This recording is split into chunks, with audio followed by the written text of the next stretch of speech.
Hello friends, good morning. Perfect commerce classes के online classes में आप सभी लोगों का स्वागत है। कैसे हैं आप सब लोग? अच्छे हैं ना? देखिए, पिछले क्लास में हमने पढ़ाया था सिंगल एंट्री सिस्टम में कि प्रॉफिट और लॉस को कैसे कैलकुलेट किया जाएगा। मैंने उसमें बताया था कि देखिए, अगर आपके पास ओपनिंग कैपिटल है और आपके पास क्लोजिंग कैपिटल है तो ओपनिंग कैपिटल और क्लोजिंग कैपिटल अगर रहता है तो बहुत ईजिली आप प्रॉफिट को कैलकुलेट कर पाएंगे। लेकिन कभी कभी ऐसा भी होता है कि आपके पास ओपनिंग कैपिटल होता है और क्लोजिंग कैपिटल आपके पास नहीं होता है। आप खुद बताइए कि अगर आपके पास ओपनिंग कैपिटल हो और क्लोजिंग नहीं हो, क्या प्रॉफिट निकलेगा? अगर आपके पास क्लोजिंग कैपिटल हो और ओपनिंग कैपिटल नहीं हो, क्या प्रॉफिट या लॉस निकाल पाएंगे? नहीं निकाल पाएंगे। सर, ऐसा क्यों?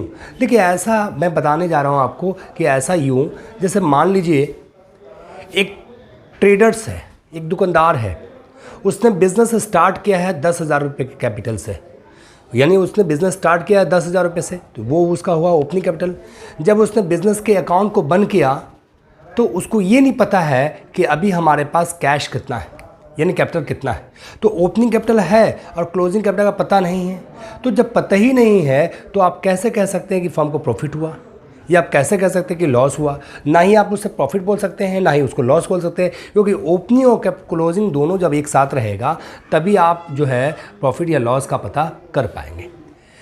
तो ये चीज़ सुन लीजिए। तो उसके लिए क्या करना पड़ता है, अगर आपके पास ओपनिंग है और क्लोजिंग नहीं है, या क्लोजिंग है ओपनिंग नहीं है, तो आप क्या करेंगे, एक स्टेटमेंट ऑफ फेयर बनाएंगे और स्टेटमेंट ऑफ फेयर से आप क्लोजिंग कैपिटल या ओपनिंग कैपिटल का पता कर सकते हैं। चलिए आइए दिखाते हैं एक क्वेश्चन आपको। इस क्वेश्चन में ज़रा देखें गौर से। मैं पढ़ रहा हूँ कि एक मैन्युफैक्चरर है जिसका नाम मिस्टर राज है। वो अपने बिजनेस के सारे हिसाब किताब को सिंगल एंट्री सिस्टम से मेंटेन करते हैं, यानी सिंगल एंट्री सिस्टम से वो अपने बिजनेस के सारे हिसाब किताब को मेंटेन करते हैं।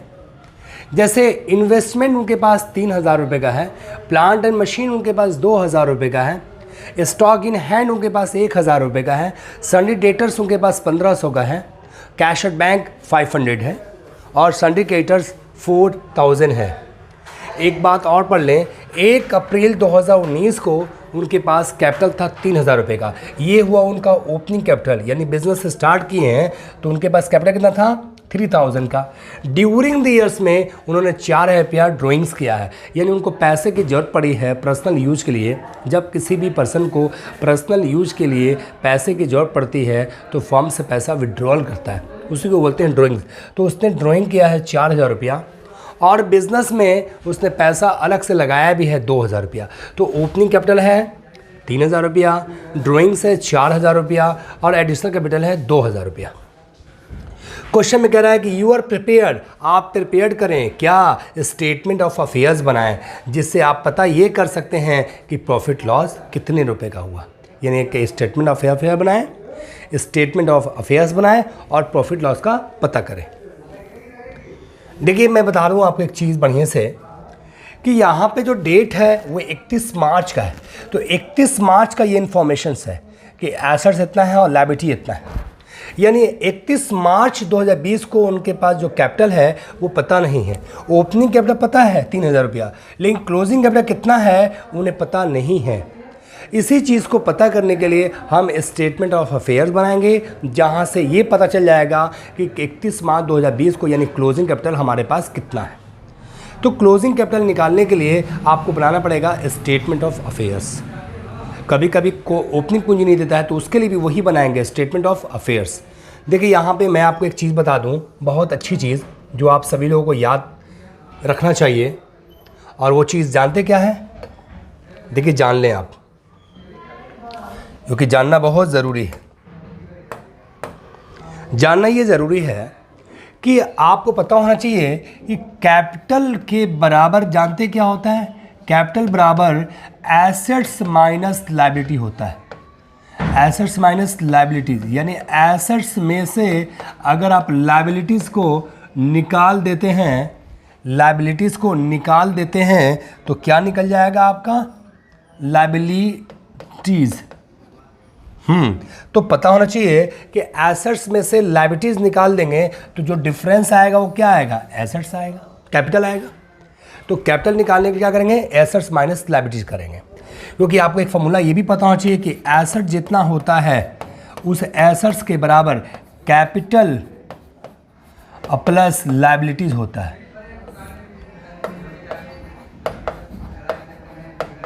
लायबिलिटीज होता है। जितना कैपिटल होगा और लायबिलिटी होगा, ये दोनों को जोड़ोगे तो आपका क्या होगा, एसेट्स होगा। तो हमें अगर निकालना होगा कैपिटल, तो हम एसेट्स में से लायबिलिटी घटा देंगे, तो क्या हमारा कैपिटल नहीं आ जाएगा? तो बिल्कुल आ जाएगा। तो कैपिटल कैसे निकालेंगे? तो कैपिटल निकालने के लिए हमको एक बनाना पड़ेगा स्टेटमेंट, और उस स्टेटमेंट का नाम होता है स्टेटमेंट ऑफ अफेयर्स। यानी आप जो है लायबिलिटीज़ और एसेट्स में अफेयर, आप एसेट्स और लायबिलिटी में आप ये देखेंगे कि आपका एसेट्स कितना है और लायबिलिटी कितना है। यानी ये हुआ आपका स्टेटमेंट ऑफ अफेयर्स, अफेयर्स। इधर होता है आपका लायबिलिटीज और इधर होता है अमाउंट, और इधर होता है हमारे पास एसेट्स, इधर हो जाएगा अमाउंट। देखिए स्टेटमेंट ऑफ अफेयर्स हो जाएगा, तो लायबिलिटीज, अमाउंट, एसेट्स, अमाउंट।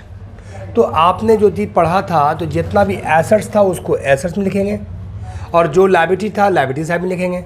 तो एसेट्स हमेशा ज़्यादा रहेगा और लायबिलिटी हमेशा कम रहेगा। तो एसेट्स में से लायबिलिटी घटाएंगे, जो डिफरेंस आएगा वो कैपिटल मान लेंगे हम लोग। तो देखिए कब का पता निकालना है, तो 31 मार्च 2020 का इन्फॉर्मेशन है, तो लिख दें आप 31 मार्च 2020, जिससे ये पता चलेगा कि ये क्लोजिंग बैलेंस है। यानी क्लोजिंग कैपिटल हमको निकालने के लिए डेट लिखना जरूरी है, क्योंकि 1 अप्रैल 2019 को तो मेरे पास कैपिटल है ही, तो 31 मार्च 20 का नहीं है, तो वो निकालना है। तो आइए, इन्वेस्टमेंट क्या है? एसेट्स है। सर इन्वेस्टमेंट किसे कहते हैं?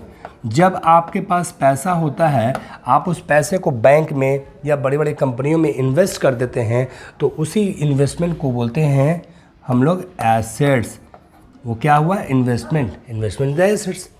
प्लांट एंड मशीन, देखिए प्लांट और मशीन क्या है? ये भी एसेट्स है। कितने रुपए का? 2000 रुपये का है। स्टॉक इन हैंड, आपके बिजनेस में स्टॉक है, तो स्टॉक क्या है? एसेट्स है। कितने रुपए का है? 1000 का है। इसके बाद देखिए डेटर्स है, सन्डी डेटर्स, यानी आपने किसी को क्रेडिट माल बेचा है, तो वो पैसा आज नहीं तो कल आपको देगा, उसको बोलते हैं सन्डी डेटर्स। कितने रुपए का है? सर 1500 का है। इसके बाद देखेंगे कैश एट बैंक। अच्छा, आपका पैसा अगर बैंक में है तो क्या वो एसेट्स नहीं है? तो वो भी एसेट्स है। कितने का है सर? तो 500 का है। सन्ड्री क्रेडिटर, यानी ये लायबिलिटी है। अगर आपने किसी से क्रेडिट माल ख़रीदा है तो वो आपके लिए लायबिलिटी है, उसको हम बोलते हैं क्रेडिटर्स। तो क्रेडिटर देखिए आपका लायबिलिटी साइड में आएगा। डेटर्स इधर, जब आप किसी को क्रेडिट माल बेचेंगे तो डेटर कहलाएगा, जब आप किसी से क्रेडिट माल खरीदेंगे तो उसको क्रेडिटर कहेंगे। कितने का है? 4000 का। देखिए अब कोई आइटम नहीं है, तो स्टेटमेंट ऑफ अफेयर्स में कोई एडजस्टमेंट का काम नहीं होता है। जैसे नीचे दे रहा है ड्राइंग्स है, यहाँ नहीं होगा, एडिशनल कैपिटल है, यहाँ नहीं होगा, ओपनिंग कैपिटल यहाँ नहीं होगा, सारे केवल एसेट्स लिखते हैं और लायबिलिटी लिखते हैं। अब इन दोनों को आप देखिए अलग अलग जोड़ लीजिए। आप जब अलग अलग जोड़ेंगे तो पता करें कि कौन ज़्यादा है। हमेशा एसेट ज़्यादा रहता है, तो एसेट जोड़ेंगे 3000 और 2 5000, एक 6000, एक 7000, एक 8000, तो 8000 एसेट साइड में। इधर तो 4 ही है, तो खैर टोटलिंग पहले कर लेंगे 8000 8000, 8 में से 4 घटा देंगे तो डिफरेंस कितने का आएगा? ये 4000 का। इसी को हम बोलेंगे कैपिटल। तो अब ये बोलो कि कैपिटल तो सर निकल गया। कैसे निकला सर? एसेट्स में से लायबिलिटी घटा दिया तो क्या आ गया? कैपिटल। एसेट्स ये है और लायबिलिटी आपका ये है, तो एसेट्स माइनस लायबिलिटी बराबर कैपिटल आ गया। तो कैपिटल तो आपके पास आ गया, लेकिन आप अगर आपसे कोई पूछे कि सर ये कैपिटल क्या निकला, ओपनिंग निकला कि क्लोजिंग, तो आप डेट देख लो, 31 मार्च 20 का है तो ये क्लोजिंग हो गया। अगर 1 अप्रैल यहाँ लिखते 19 तो मेरा क्या होता? वो ओपनिंग कैपिटल होता। तो एक चीज़ तो मेरे पास आ गया, क्लोजिंग कैपिटल। तो अब क्वेश्चन पढ़िए, ओपनिंग भी मेरे पास है और क्लोजिंग भी मेरे पास है। जब ओपनिंग क्लोजिंग जब दोनों एक साथ है तो बहुत ईजिली आप जो है प्रॉफिट और लॉस का पता कर सकते हैं। उसके लिए भी आपको बनाना पड़ेगा एक स्टेटमेंट, और वो स्टेटमेंट मैं आपको सिखाया था पिछले वीडियो में। तो उसमें क्या पढ़ाया था? लिखे थे statement of profit and loss, यानी आप एक ऐसा स्टेटमेंट बनाएं जहां से प्रॉफिट और लॉस का पता चल जाए। तो जरा सा देखिए आप गौर से, इसमें हमने बताया था पिछले वीडियो में कि सबसे पहले लिखते हैं क्लोजिंग कैपिटल। तो लिखें आप क्लोजिंग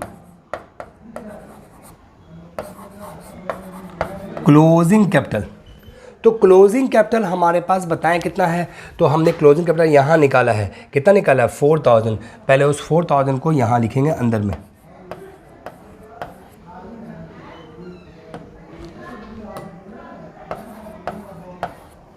4000। इसमें ऐड करते हैं ड्राइंग्स को। अगर ड्राइंग्स है तो ऐड करें। तो इस क्वेश्चन में लिखा था ड्यूरिंग द ईयर्स में हमने ड्राइंग्स किया है 4000। तो ड्राइंग्स जानते हैं, इसको हम ऐड करते हैं। कोई बच्चा पूछे कि सर ड्राइंग्स को ऐड क्यों करते हैं क्लोजिंग कैपिटल में? देखिए आपके पास आज है 4000 रुपया। जब आपने बिजनेस के अकाउंट को बंद किया तो 4000 रुपया आपके पास है, और ड्यूरिंग द ईयर्स में आपने 4000 निकाल लिया।